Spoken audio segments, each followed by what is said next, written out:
మీకోసమే ఎదురు చూస్తున్నాను. ఏంటి ఈ థంబ్‌నెయిల్ ఇలా పెట్టారు? క్రైస్తవులు ఏం జాగ్రత్తగా మాట్లాడాలి? ఏం సువార్త ప్రకటించట్లేదు? ఏం సువార్త ప్రకటిస్తున్నారు అని మీకందరికీ సందేహంగా ఉంది కదా? ఆ, అసలు ఏం సువార్త ప్రకటిస్తున్నామో నేను ఇప్పుడు చెప్తాను. ఏం సువార్త ప్రకటిస్తున్నారంటే, యేసుక్రీస్తు ప్రభువుని నమ్ముకో, లేకపోతే నరకానికి వెళ్ళిపోతావు. యేసుక్రీస్తు ప్రభువుని నమ్ముకోకపోతే నరకానికి వెళ్ళిపోతావు. అసలు మనిషి నరకానికి ఎందుకు వెళ్ళిపోతాడని దేవుని వాక్యం చెప్తుంది. ఎందుకు నరకానికి మనిషి వెళ్తాడు? పాపం వలన నరకానికి వెళ్తాడు. పాపం వలన నీవు నరకానికి వెళ్తావు.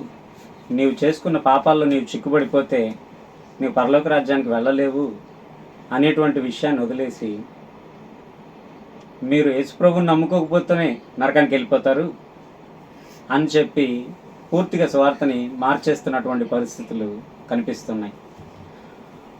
యేసుక్రీస్తు ప్రభువుని నమ్ముకోకపోతే నీవు నరకానికి వెళ్ళిపోతావు అని మీరు చెప్పడం ద్వారా జరుగుతున్నటువంటి విషయం ఏంటంటే, నన్ను నరకానికి పంపడానికి యేసుప్రభు వచ్చాడా?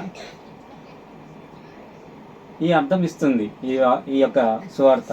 అవునా కదా? మీరు ఆలోచించండి.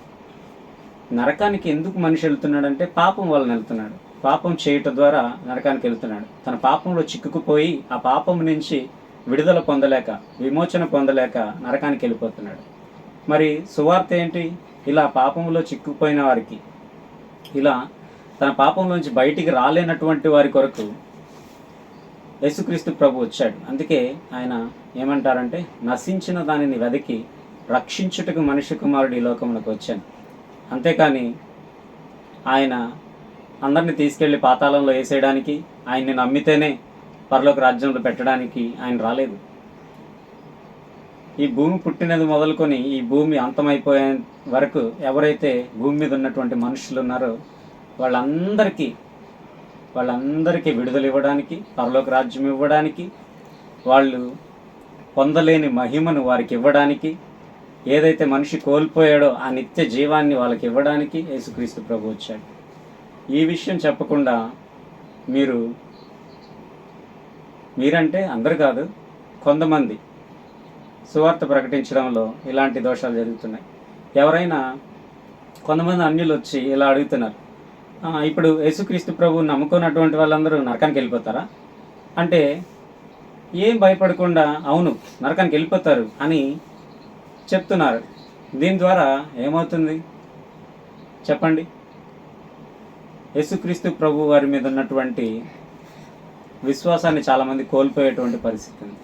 యేసుక్రీస్తు ప్రభు నేనే దేవుణ్ణి, నన్ను నమ్మకపోతే నరకానికి వెళ్ళిపోతారు అనేటువంటి స్టేట్మెంట్స్ ఇచ్చినట్లుగా వాళ్ళకి అర్థమవుతుంది. వాళ్ళకి తెలియదు కదా, వాళ్ళు బైబిల్ చదవరు కదా. కాబట్టి మీరు ఈ విషయాన్ని బాగా ఆలోచించండి. మన సువార్త ఎలా ప్రకటించాలి? మీ పాపం వల్ల మీరు చిక్కుపోయి ఉన్నారు, మీ పాపం వల్ల మీరు చిక్కుబడి ఉన్నారు. మీ పాపం మిమ్మల్ని నరకానికి తీసుకెళ్తుంది. ఆ పాపం నుంచి విడుదల పొందాలన్నా, ఆ పాపం నుంచి మీకు విమోచన కలుగజేయాలన్నా అది కేవలం యేసుక్రీస్తు ప్రభు వలన మాత్రమే అవుతుంది. ఇది సువార్త. ఆయన మీ కొరకు వచ్చాడు, మీ కొరకు పుట్టాడు, మీ కొరకు రక్తం కార్చాడు, ప్రాణం పెట్టాడు, తిరిగి లేచాడు, మీకు పరలోక రాజ్యానికి ఇవ్వడానికి సమర్థుడని చెప్పండి. అంతేగాని ఆయన నమ్మకపోతే నరకంలో వేసేస్తాడని మాత్రం చెప్పకండి. అర్థమైందా?